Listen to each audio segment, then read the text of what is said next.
afternoon, viewers. I am Pia and you're watching NewsX World special coverage of the SCO Summit in Tianjin. Yes, the 2025 Shanghai Cooperation Organization Summit is underway. Leaders from across 24 countries have gathered. And in the latest developments, the highly anticipated bilateral between India's Prime Minister Narendra Modi and Chinese President Xi Jinping has begun. The meeting carries added weight amid global trade tensions driven by Washington's tariffs and recent strains in India-US ties. Modi is in Tianjin for the summit, which runs through the 1st of September. His visit comes soon after Chinese Foreign Minister Wang Yi's trip to India, where both sides agreed on measures for a more stable relationship, including restoring direct flights, finalizing an updated air services agreement, and easing visa rules as well. This marks Modi's first visit to China since 2018, while Xi last visited India in 2019. He was in Mahabalipuram back then. Ties have long been strained by the Ladakh standoff. They have improved with disengagement completed in the last friction points in Demchok and Depsang back in October 2024.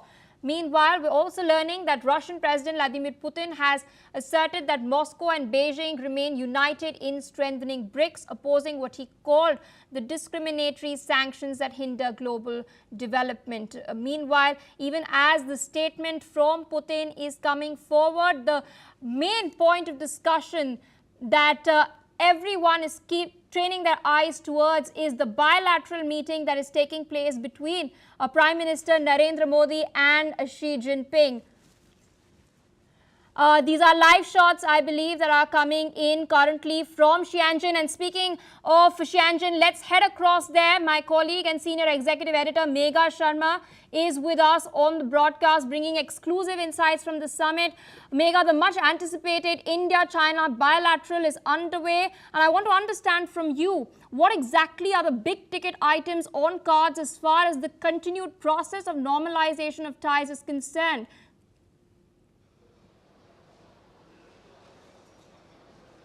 Right, as it's already been mentioned several times before, 7 years in the making for Prime Minister Narendra Modi to return to China to be part of the SCO Summit taking place right now over here in Tianjin. The last time around the Prime Minister was in China was when he visited Wuhan back in 2018 at the invitation of Premier Xi Jinping. Amidst the developments, the fast-paced developments that have happened in the course of the last few months has completely changed the trajectory of India-China relationship, and in fact it has just fast-forwarded the normalization of ties between both the countries. It had already started happening last year, Pia, when this was on the sidelines of the Kazan BRICS summit that had taken place in October 2024, when both Prime Minister Narendra Modi and President Xi Jinping met each other on the sidelines.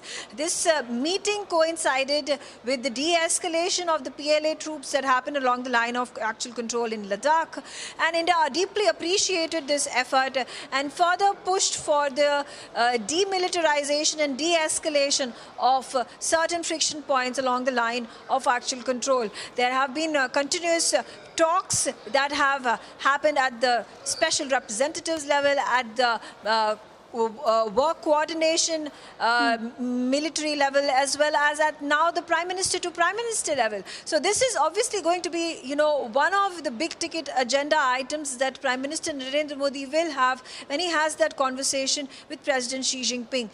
The number two biggest point of convergence for both the leaders is going to be the headache that has been the US trade tariffs that have been imposed on India and the threats that have been issued by the US administration to impose up to 240% tariffs on China. Now, looking at China and its ambitions to become the next global power, superseding United States of America, obviously is reflective in the SCO Summit that is currently underway.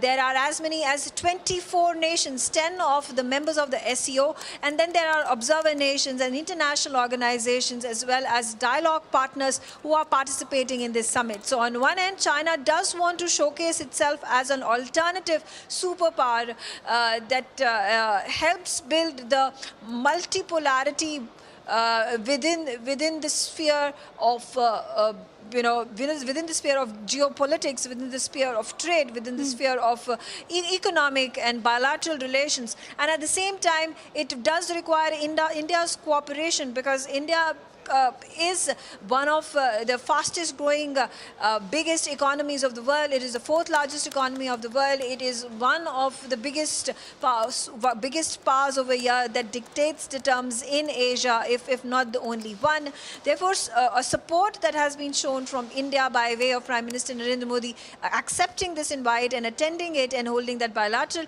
is going to go a long way in China wanting to build itself as a superpower that has the power to compete against United States of America, and that's exactly what this is, a show of strength that China has been able to, by way of bringing in countries together, bringing in supportive nations together, whether it is from the Middle East. You see Saudi Arabia and UAE and Qatar and Kuwait, they all are going to be present over here. And then you take a look at ASEAN, where Cambodia and Vietnam are also dialogue partners. You take a look at Central Asia, which are within 4 important countries that are part of the SCO member grouping. You also have now Azerbaijan, and Russia already was part of the SCO, and then you also have the inclusion of Belarus. And then you also see that, September 3rd parade that is going to take place, the Victory Day parade that takes place in Beijing. We'll also see the inclusion, participation of the head of state of Serbia, the head of state of Slovakia. Now, these two countries are also very supportive of Russia in the Ukraine-Russia war that has been going on for over 3 years now. So we clearly see this, two bipolar groups that have emerged in this world. One that is aligned to NATO, United States of America leading the charge, and the other one clearly seems to be an effort by Xi Jinping to emerge himself and his country as a power to be reckoned with, as a force to be reckoned with. And a lot of countries, including Turkey, and like I said, in the Middle Eastern region, in the East European region, Southeast Asia, Central Asia, countries that are rallying support, and even in the Indian subcontinent, including India, that now seem to be rallying in support of China against what has become the common enemy for all these countries, which is United States of America. So I think all these points are going to be reflected in the conversations that both leaders have. Absolutely, Megha. As you aptly put it, if we consider a bird's eye view, there is a geopolitical power play, an economic power play that is in focus over here. But speaking at the bilateral level as well, Wang Yi was here in India and New Delhi just a while back. We've seen a lot improve in terms of the Kailash Mansarovar Yatra resuming as well. There are talks of renewing direct flights between India and China. And speaking of trade, since that's something you've highlighted particularly, China is India's second largest trading partner, and China is looking at access into Indian markets, something that we had curbed back in 2020 after the Galwan clashes had taken place. India, on the other hand, is looking at access to rare materials. We're looking at border trade renewing through the Lipu Lake in Uttarakhand, Shipkila in Himachal, Nathula in Sikkim as well. Are these points of conversation that are also likely to crop up?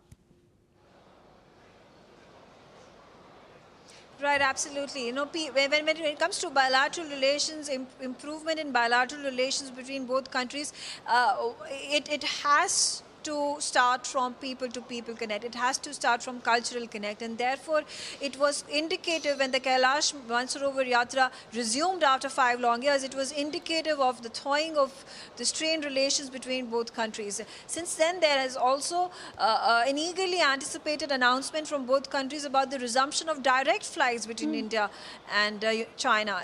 Not just that, there are already nods that have been given by each of the governments to allow for more of their nationals traveling to the respective countries, to the corresponding countries, and visas being provided to them with ease, which is another example of the growing normalcy that we are seeing in the ties between India and China. So whether we talk about trade, we talk about people-to-people connect. Of course, India and China have this civilizational connect with each other that goes back for centuries, is something that is a binding factor for both the countries. Barring the frictions friction points that India and China have, of course, faced ever since the 1947 partition that took place, and of course the much talked about 1962 war that India lost against China. But like I said, these are friction points that both the countries have to bide their time and keep aside till the time the more emergent, immediate issue is resolved, which in the case of India and China is a common irritant right now, which is the United States of America and the tariffs that are being imposed. China definitely does not want to bow down to the United States of America, and India is in no mood to take orders from President Trump on who to trade with and who not to trade with, who to build alliances with and who not to build alliances with. And therefore, these common areas of interest and common areas of convergence allow for both countries to work together very cohesively. And that's exactly what we see that's happening right now. All right, Megha, thank you so much for joining us on the broadcast, sharing all those perspectives. I believe we have an audio source on the ground as well.